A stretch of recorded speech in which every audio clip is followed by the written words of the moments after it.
Hello, everybody. Vincent Venturella coming to you again today to talk about the upcoming edition change in Warhammer. But not maybe in the way you might think.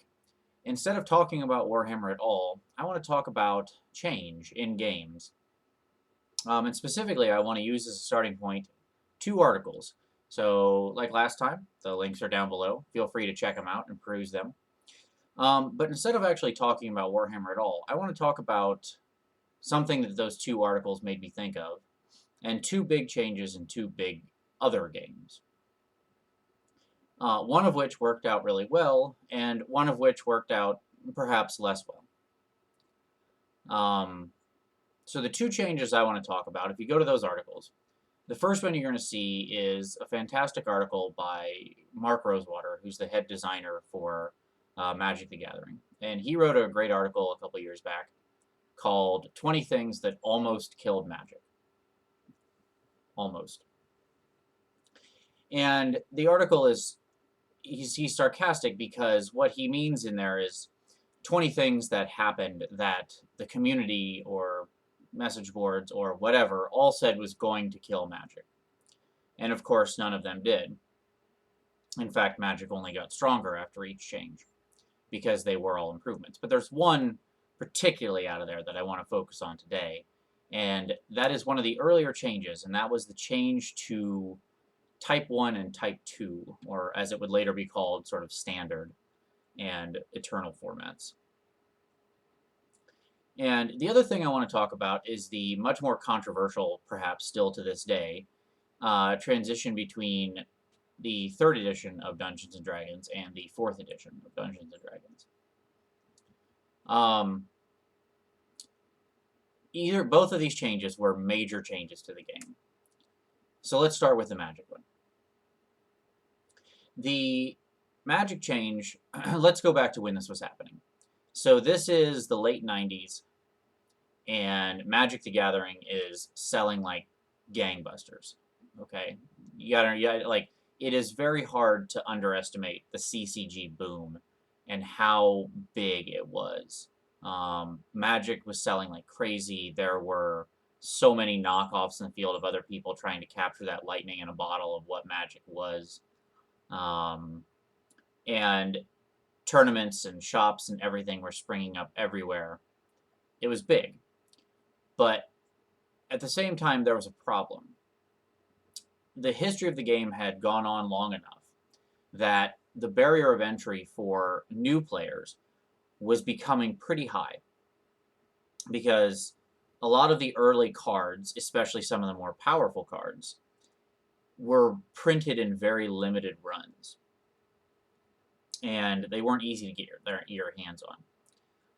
And so as a result, a lot of these newer players just couldn't compete at tournaments, which were what we would think of as generally uncomped. Okay, that is to say, if the card was around, there was a set of rules in the game that restricted it to say, like, you can have 4 of more than one card, 60 card minimum deck, those kind of things, but those were just the rules of the game. There was no additional sort of comp, as it were, saying, like, you can't use this card or that card. So as a result, there were things like the Power 9 and stuff that if you didn't have them, it was admittedly quite difficult to win a game. Not impossible, but the odds were stacked against you. And those cards were very either impossible to get your hands on because they just weren't around, depending on where you lived, or far outside of your price reach. I remember very young, 17, 18-year-old me, struggling very hard to get my hands on a couple of Moxes, but, like something like a Lotus being well out of reach. So this idea was hatched to create two formats, to split the game, and to have the main format of the game that was supported be Type 1. Type 1 and Type 2. And so the important thing being the one that we would eventually evolve to call Standard. And Standard, what it was it was an ever-moving set of cards that were legal to play in that format. Now, why am I talking about that? Well, there's something very important that happened at that moment in Magic, and that is because this format was becoming the one that the company said we're going to focus on, that meant that all of a sudden, the cards that are legal in Magic are going to be a moving target, and a treadmill is going to be started. You will have to buy the new cards, and those cards will have a limited lifespan. When you buy a new Magic card, and this is true to this day, it has a certain amount of time it will be effectively legal in most tournaments. Now, there are the other format existed, what became the Eternal formats, Legacy and Vintage, where nothing ever goes out of style, as it were. Every card always remains legal. But admittedly, most places don't host a lot of Vintage tournaments. So, yes, they do happen, but they are rare. Most tournaments that get played are in sort of a standard format, or as now has evolved, also the modern format. But either way, the truth is still there. It's just the size of the space of cards that is legal.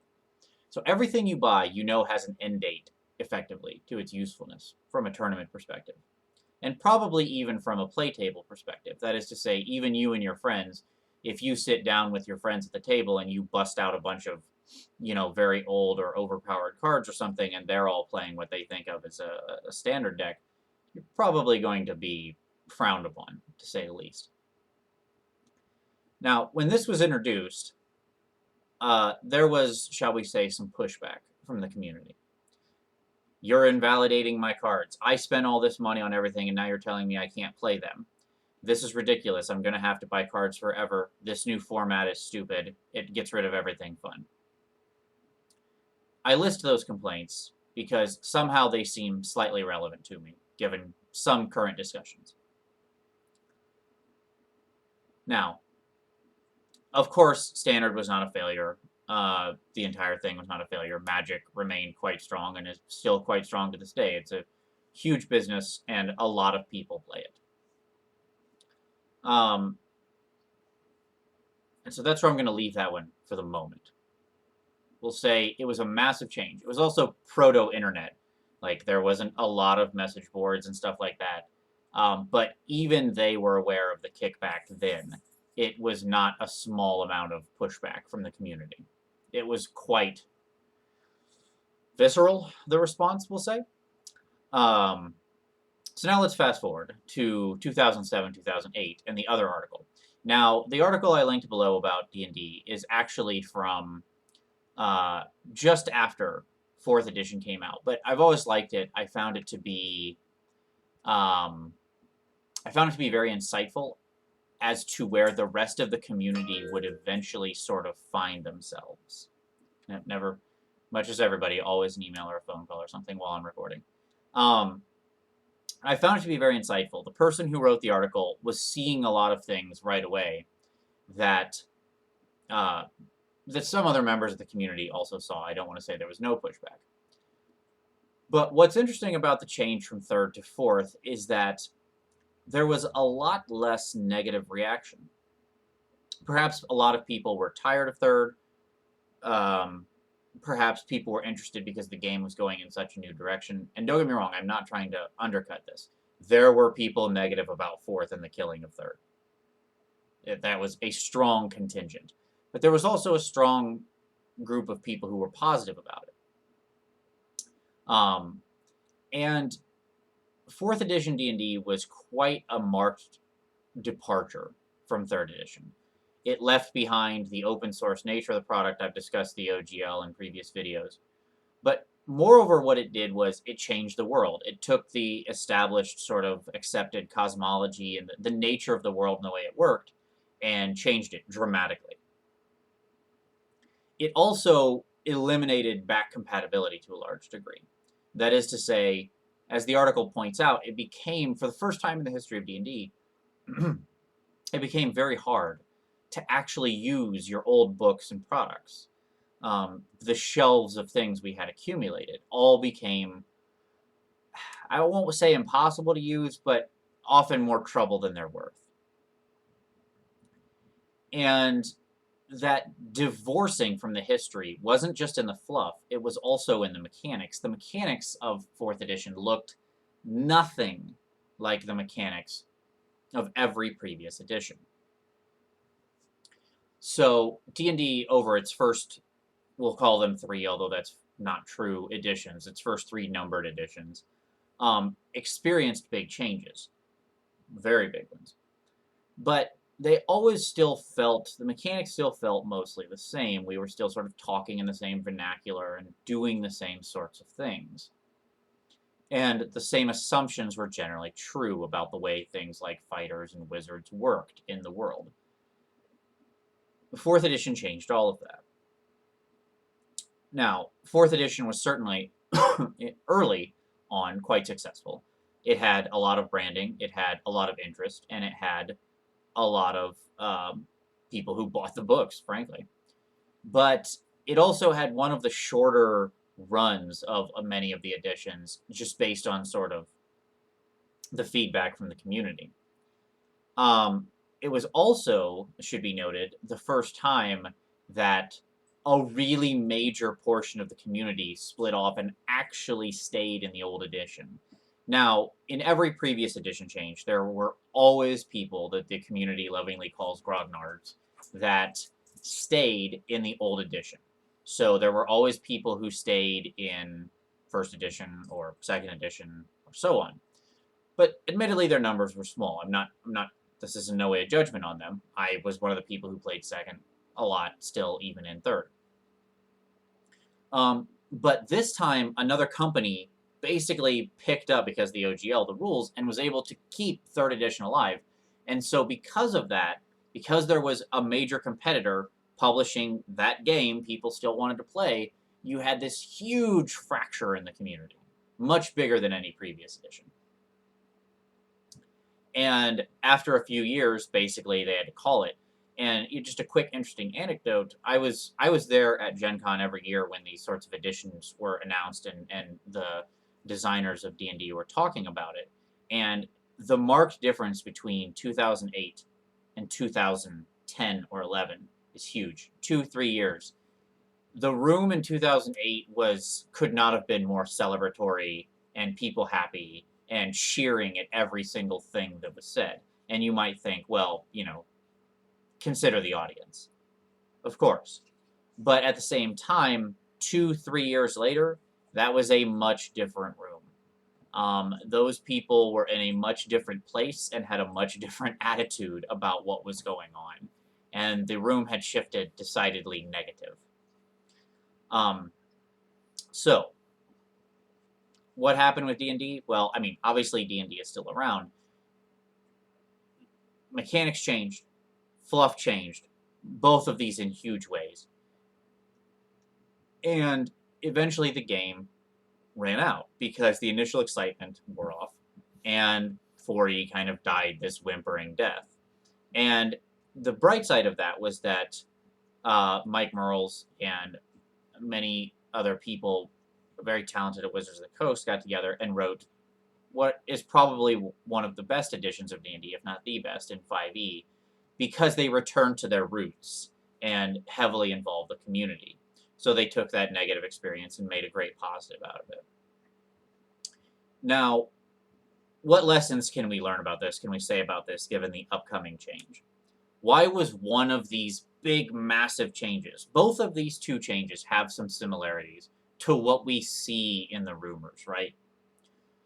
We see a big change to the fluff world.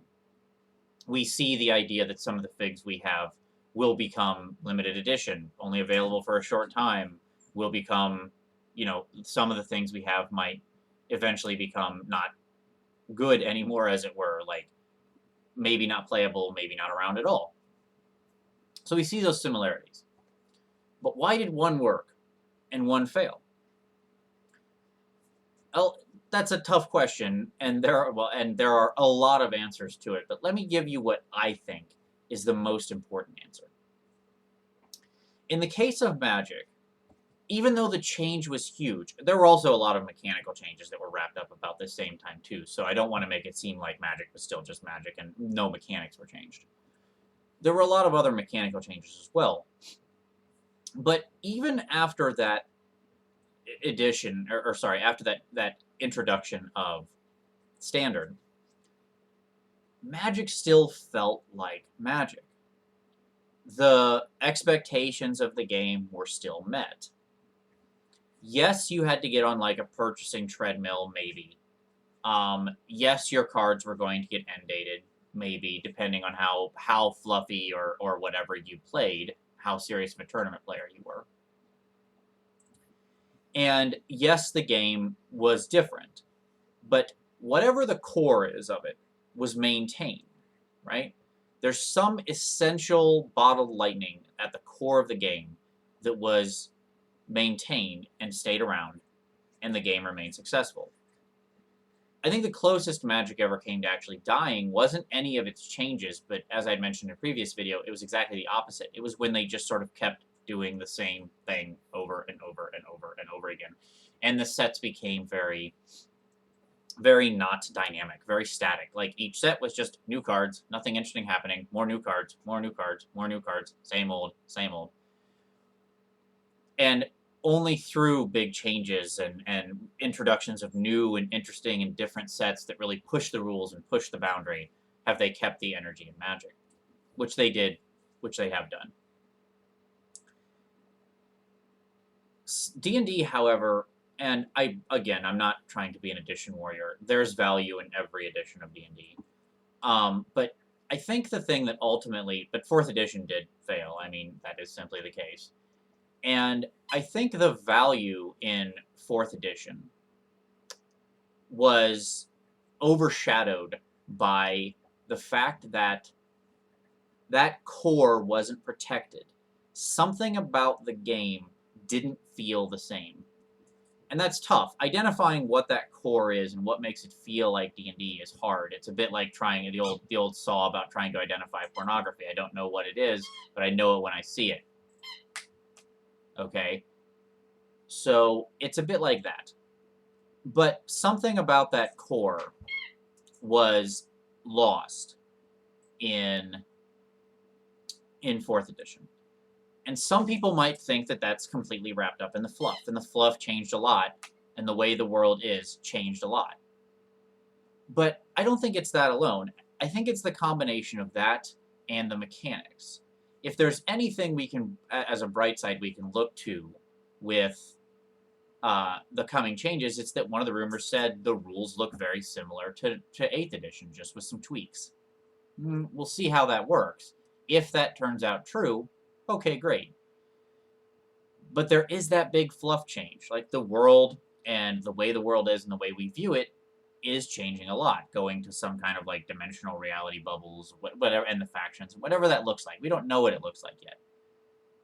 But I think the success or failure of this upcoming edition, and I'm talking about the edition, not the game, the success or failure of this edition, I think will largely be dependent on whether or not, at the end of the day, to enough people, it still feels like Warhammer. And I would argue that if you're still moving blocks of troops around in some way, if you still have wizards and casters, doing their thing, unleashing magic onto the battlefield in some way, if you still can put a guy on a dragon and fly him around and smash into a unit, if you can still have crazy cannons shooting off, and if you are still doing those things, and the rules look pretty similar, it will feel like Warhammer, and we can deal with the rest.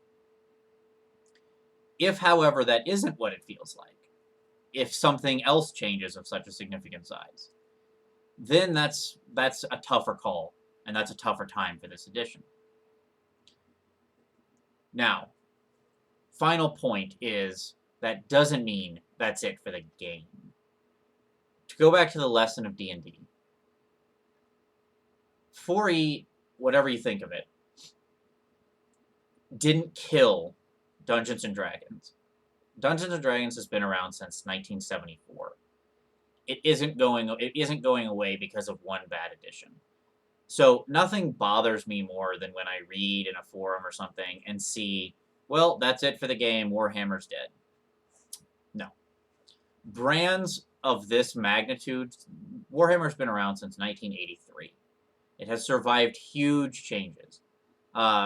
Quick shout out to John Talby, who made a very good explanation of a time when high elf unit champions could ride dragons, wood elves had chariots, dark elves were riding giant spiders, and all sorts of other craziness from the early part of the game. You know, whether it be cannons or artillery itself is guess range as opposed to measure it, or whatever. You can pick your poison. Despite all of those crazy changes and things that used to be the case and things or choices that used to be legitimate and now aren't, the game has still felt the same over 8 edition changes. If it does again, it'll be fine. But even if it doesn't, it's not going to kill Warhammer. Because that brand is simply too strong and too successful, and the reality is, we all love it too much. You're watching this video because you're interested in Warhammer, and you at least tangentially like the game. You maybe love the game. And one bad edition isn't going to undo that. You still maintain that love of the game. Even if you walked away from that edition, there's that market is out there waiting to be tapped. So, even if 9th was terrible, well, hey, there's always 10. So, hopefully that's at least a little silver lining. So there's just my interesting thoughts, or what I hope is interesting thoughts. Those are my thoughts. Whether you find them interesting, I'll leave to you. About the nature of a couple big changes in other games. Leave your thoughts in the comments below. Thanks a lot. See you next time.